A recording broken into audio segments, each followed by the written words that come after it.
안녕하십니까. 경기도 역학조사관 홍재화입니다.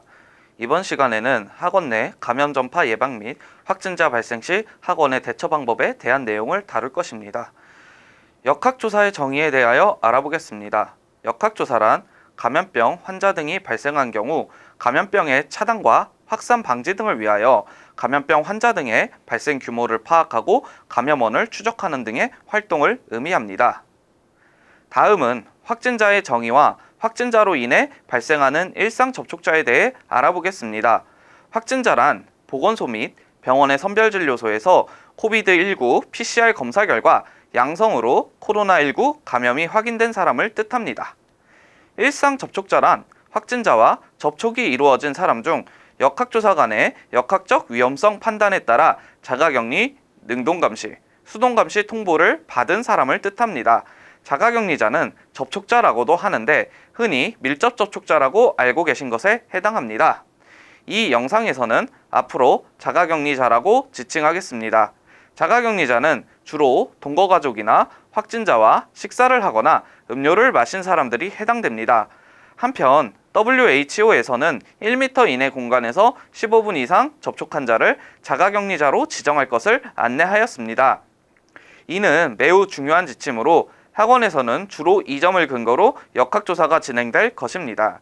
이에 대해서는 역학조사에 대한 내용에서 다시 설명드리겠습니다. 자가격리는 확진자와 최종 접촉한 날로부터 14일이 경과한 다음 날까지 독립된 공간에서 혼자 생활하는 것을 말합니다. 14일인 이유는 잠복기를 고려한 것입니다. 자가격리자 중 학생은 해제 전 검사 대상자이므로 자동으로 격리 해제 하루 혹 이틀 전 추가 검사를 받게 됩니다. 예를 들면 7월 1일 확진자와 접촉한 원생의 경우 7월 13일 혹 7월 14일 해제 전 검사를 받고 음성이 확인되면 7월 15일 정오 기준으로 자가격리가 끝나게 됩니다. 능동감시는 하루에 2번 보건소에서 유선상으로 증상의 유무를 확인하는 것으로 격리는 아니므로 일상생활이 가능합니다. 수동감시는 보건교육이라고도 하는데 증상 발생 시 대상자가 보건소에 알리는 것을 의미합니다. 이 역시 격리는 아니므로 일상생활이 가능합니다. 이상은 확진자와 일상 접촉자의 정의에 대해 알아보았습니다.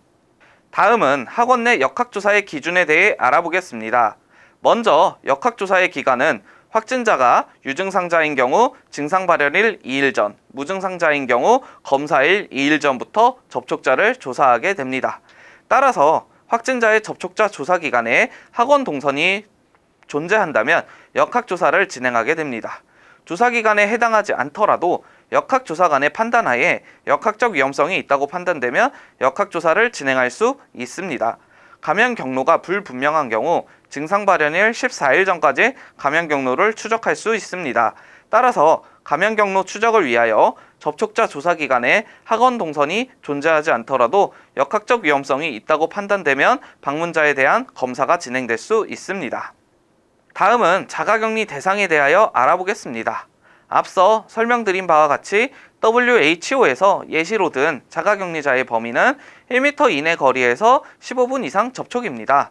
다만 실제 현장에서는 역학조사관의 판단에 따라 접촉자 범위가 결정되게 됩니다. 또한 접촉력을 평가하기 어려운 경우 밀폐된 동일 공간에 확진자와 머무른 자를 자가격리자로 판단하게 됩니다. 이러한 점을 기준으로 역학조사관은 역학조사 및 접촉자를 분류하게 됩니다. 역학조사 시, 특히 학원조사 시 중점으로 보는 것은 확진자와 원생 혹 선생님 간 거리가 얼마만큼 떨어져 있는가, 1m 이상 거리가 확보되었는가, 혹 책상에 아크릴판이 설치되어 있는가, 혹 책상 간 비워두기를 하였는가, 인공 공조장치나 창문 개방이 이루어졌는가, 음식 선취는 없었는가, 손이 닿는 곳에 대한 소독은 매일 이루어졌는가 등입니다.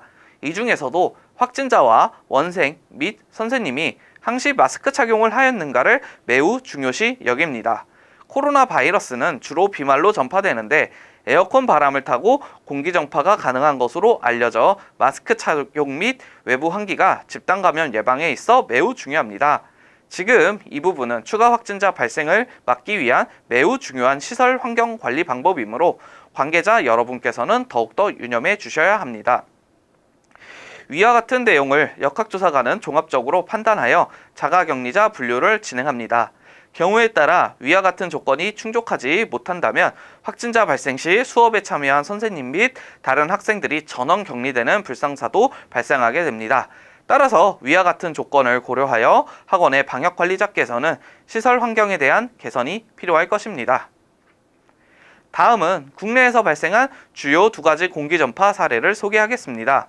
첫 번째는 비수도권 A시에서 있었던 사례로 식당에서 일어났던 전파 사례입니다. 두 번째는 경기도 B시의 한 카페에서 있었던 사례입니다. 두 사례 모두 환기가 안 되는 환경과 카페와 식당이라는 특성에 의해 마스크를 미착용한 상태로 에어컨 바람에 의해 비말이 공기로 전파가 된 사례로서 환기와 마스크 착용의 중요성을 알 수 있는 사례였습니다.